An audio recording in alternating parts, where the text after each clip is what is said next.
자, 시선을 조금 돌려보겠습니다. 이번 주 미국은 추수감사절이 있고 추수감사절 다음 날인 블랙 프라이데이, 소비 시즌 빅 이벤트가 있죠. 어제 제롬 파월 연준 의장의 연임 소식이 이어졌는데 아마 그들도 추수감사절을 망치고 싶지는 않을 겁니다. 뭔가 좋은 쪽이지 않을까 싶긴 해서 소비 유통주 한번 점검해 보도록 하죠. 자, 오랜만에 자리하셨습니다. 이베스트 투자증권 유통 화장품 애널리스트 오리나 연구원 나와 있습니다. 어서 오십시오. 안녕하세요. 허니문 기간. 네. 새색 씨. 네. 네.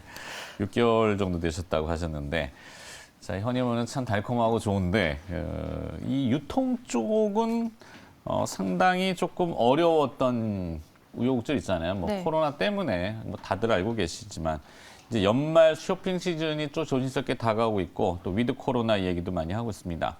백화점 4분기 실적을 조금 회복을 기대해봐도 좋을까요? 네, 일단은 11월 19일부터 지금 12월 5일까지 백화점 연말 정기 세일 진행 중입니다. 네. 지난해 기억하시겠지만 11월 말부터 3차 확산이 있었다 보니까 워낙에 실적이 안 좋았던 구간이었고 그게 올해 같은 경우는 오히려 낮은 기저 때문에 버퍼로 작용해 줄 것이다 라고 전망을 하고 있습니다. 지금 주로 이끌고 있는 품목들은 아무래도 명품 그리고 갑자기 추워졌다 보니까 아우터 소비가 좀 급증을 하고 있는 모습이고요. 네. 이런 부문들이 워낙에 마진이 좋은 특히 의류 같은 경우는 부문이다 보니까 전체적인 실적에도 긍정적 영향을 줄 것이다 이렇게 보고 있습니다. 위드 코로나 때문에 아무래도 편의점이나 이제 백화점처럼 유동인구하고 가장 밀접하게 좀 관련되어 있는 그런 업종 위주로 회복이 나타날 것이다 이렇게 전망을 하고 있습니다. 네. 결국에는 계속 뭐 막을 수는 없는 거고 백화점도 기존 아주 오래된 전통의 그 고착화된 개념을 좀 바꿔서 네. 변화해야 산다. 요즘 워낙 그 메타버스, NFT, 네. 뭐 가상세계가 네네. 주류잖아요. 네. 나이키도 이제 들어가더군요. 네네. 메타버스에. 뭐 그런 것처럼 미국의 이제 최대 백화점 체인점인 메이시스도 움직이기 시작한 것 같은데 네. NFT 열풍에 좀 동참하는 이런 흐름이 국내에도 영향을 좀 줄 수 있는지. 일단 메이시스는 이제 95년째 이어진 추수감사절 행사 때 이번에 NFT 발행을 하기로 했고요. 네. 이걸 판매를 해서 남긴 수익금은 기부를 하기로 이제 발표를 했습니다. 그래서 현재 시각으로 이제 25일에 생중계될 예정이고, 근데 우리나라 업체들 같은 경우는 말씀하신 것처럼 여러 가지로 변화를 모색하고 있습니다만은 관련된 움직임을 좀 보이고 있는 건 롯데 쇼핑의 롯데 백화점 정도일 것 같아요. 네. NFT가 주로 이제 활용이 되고 있는 메타버스 쪽 플랫폼을 새로이 이제 런칭을 하기로 했고요. 이제 막 좀 발표를 한 상황이다 보니까 어떤 식으로 진행될지는 좀 지켜봐야 될 것 같습니다. 네. 뭐 나이키는 되게 독특하더군요. 그 어떤 디자인을 NFT화 시켜서 NFT가 이제 뭐 등기 권리증처럼 이야기들을 그쵸, 많이 예. 하잖아요. 그러면 그걸 메타버스 상에서도 쓰지만 나만의 그 디자인으로 오프라인 제작도 해주는 약간 그렇게 연계하는 사업들인 것 네, 같은데. 맞습니다. 네. 그게 이제 하여튼 정통적인 유통업체들도 그쪽 사업으로 이제 안 가라는 법이 없는데. 네, 네. 이마트가 이베이 인수를 마무리했죠. 네. 이커머스 상강 경쟁이 본격화되나 이런 주제인데 이건 또 뭡니까?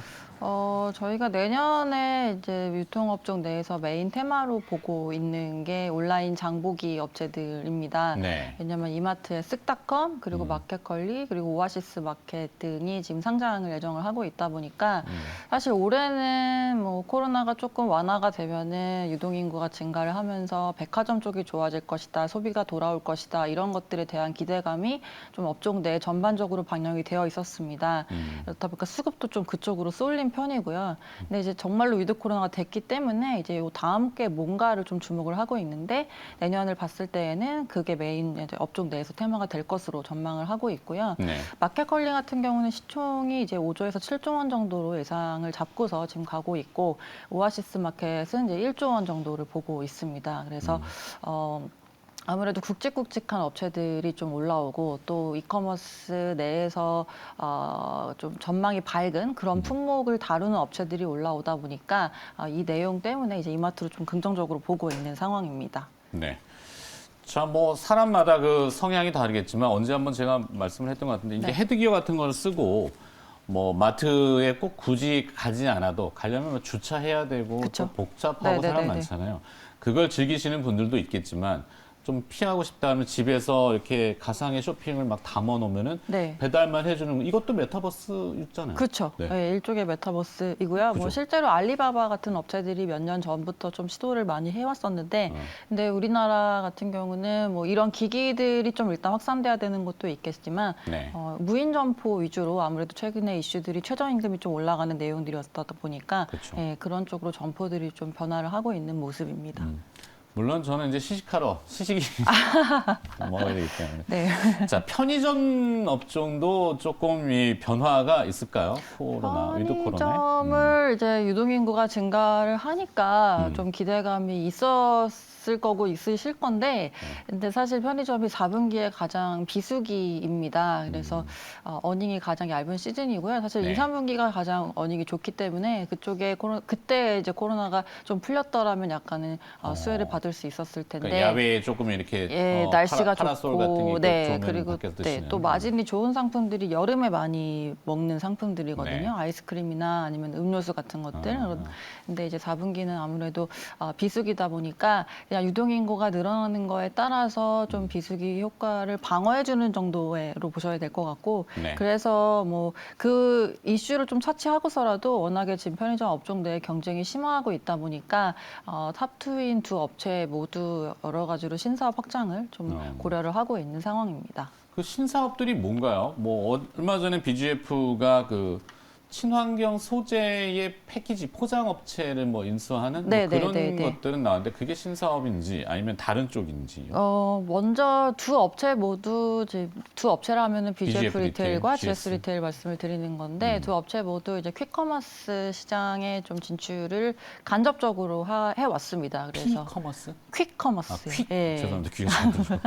그래서 뭐 지금 배송이 워낙에 커머스 내에서 빨라지고 있다 보니까 이제 특히 편의점은 워낙에 점포도 많고 그리고 또 주택가 안에 침투되어 있는 그런 점포들이다 보니까 네. 30분 내에 뭐 이륜차 오토바이 통해서 빠르게 배송하는 그런 내용들을 간접적으로는 하고 있었고요. 그러니까 직접 뭐 기사분들을 고용하거나 이런 게 아니라 네. 여러 퀵커머스 플랫폼에 입점을 해서 이제 그쪽에 인프라를 활용하는 식으로 배달을 해 왔었고요. 그리고 말씀하신 것처럼 지금 BGF 리테일 같은 경우는 지주사 BGF 그룹에서 코프라라고 이 고기능성 플라스틱 제조하는 업체를 인수를 했습니다. 그래서 최근에 이제 부사장으로 승진한 이제 패밀리가 아무래도 그쪽의 신사업을 좀 담당할 거라고 보고 있고요. 그래서 뭐 비단 편의점 업종뿐만 아니라 여러 가지로 좀 사업 다각화에 노력을 기울이는 상황이고 GS 리테일은 뭐 보시는 대로 GS 홈쇼핑하고 최근에 이제 합병을 완료를 했다 보니까 온라인 쪽으로 확장하기에 조금 더 유리한 환경을 마련을 해놨습니다. 그래서 더불어서 요기요 지분 같은 경우도 30%를 이제 3천억 원에 인수를 했고요. 그래서 조금 더 BGF 리테일보다는 커머스 쪽으로 종합 유통사로 거듭나기 위한 그런 발판을 마련한 상황이다라고 보고 있습니다. 네. 자, 이제 정리 좀 하겠습니다. 네. 연말 앞서도 이제 이번 주에 뭐 여러 가지 이벤트 있지만 추수감사절, 네. 블랙 프라이데이, 네. 뭐 항상 듣는 기회. 그쵸. 네, 국내에도 뭐 관련된 뭐 이벤트들이 간혹 있습니다만 백화점, 면세점, 편의점, 이커머스 이런 섹터를 놓고 봤을 때 네. 우선순위를 좀 놓고 보는 매력도를 섹터하고 그다음에 기업 이렇게 좀 본다면요. 내년은 이제 이커머스라고 보고 있고 그리고 저희가 주목해야 되는 기업은 이마트 말씀을 드리고 있습니다. 올해는 사실 제가 백화점을 가장 좋게 봤었는데 이제 네. 지금 내년 놓고 봤을 때에는 이마트라고 보고 있고요. 지금 10월 달 기존 점포 할인점 기준으로 신장률이 11% 나오면서 쓱대의 효과가 있긴 했지만 이걸 제외해도 8%가량 성장을 한 상황이거든요. 그래서 실적은 양호하게 지금 흘러가고 있는 모습이고 더불어서 모멘텀들이 좀 많이 남아 있습니다. 왜냐하면 쓱닷컴 유료 멤버십 서비스 출시가 좀 강력하게 추정이 되고 있고요. 네. 더불어서 이베이도 지금 인수를 완료했기 때문에 어떤 식으로 좀 전개를 해 나갈 건지에 대한 전략 공유를 4분기 실적 발표할 때 그러니까 2월 초중순쯤에 가능할 것 같습니다. 그리고 더불어서 아까 말씀드린 쓱닷컴 상장이 또 예정되어 있다 보니까 여러 가지로 좀 이목이 쏠릴 것으로 전망하고 있습니다. 네. 안에서 콜이 들어왔는데 화장품주 네. 이거 넘길 수가 없어서. 네. 네, 네. 화장품주는 화장빨이 잘 안 나온다. 누가 이렇게 대본을? 네. 그 어떻게 됩니까, 화장품주는? 화장품은 사실 뭐 광군제 실적이 그렇게 나쁘지는 않았습니다. 그래서 중국에? 네네네. 아무래도 퍼시픽 및 뭐 LG 생활건강 둘 다 설화수 브랜드, 후 브랜드 뭐 나쁘지 않은 실적이 나왔었는데, 근데 아무래도 중국 정부의 반독점 규제 때문에 이번에는 좀 조용히 넘어가다 보니까 이슈는 안 되기는 했습니다. 근데 전체적으로 이 업종을 봤을 때 중국 시장 내에서 이 젊은 연령대 중심으로 해서 최근에 자국 소비를 좀 늘린, 그러니까 자국 브랜드 소비를 좀 늘리는 현상이 확대가 되고 있습니다. MZ들이 아무래도 중국의 경제 성장을 좀 직접 체감하면서 자라는 세대다 보니까 네, 신세대들. 자국 브랜드 뭐에 굉장히 자부심이 많고요. 그래서 더불어서 또 중국 화장품 브랜드들이 과거 대비 품질이 굉장히 좋아졌거든요. 그래서 이런 부분 때문에 브랜드가 굉장히 많아지고 있고 또 경쟁이 심화하고 있다 보니까 과거처럼 그렇게 메이드 인 코리아라고 다들 좀 좋아하는 시기는 끝났다. 그래서 브랜드들 같은 경우도 좀 매출을 끌어올리기 위해서 많은 마케팅 비용을 지출을 하고 좀 프로모션을 진행을 해야 되는 상황으로 보고 있습니다. 그래서 광군제도 워낙에 큰 좀 그 행사다 보니까 매출이 잘 나온 건 맞는데 이게 얼마나 비용을 지출을 하면서 만들어낸 매출인지는 좀 확인을 해봐야 된다, 이렇게 판단하고 있습니다. 네. 네. 자, 여기까지 듣도록 하겠습니다. 조심스럽지만 위드 코로나는 분명히 우리 곁에 있고 거기에 따른 소비 유통 업종에 대한 분석을 자세하게 나눠봤습니다.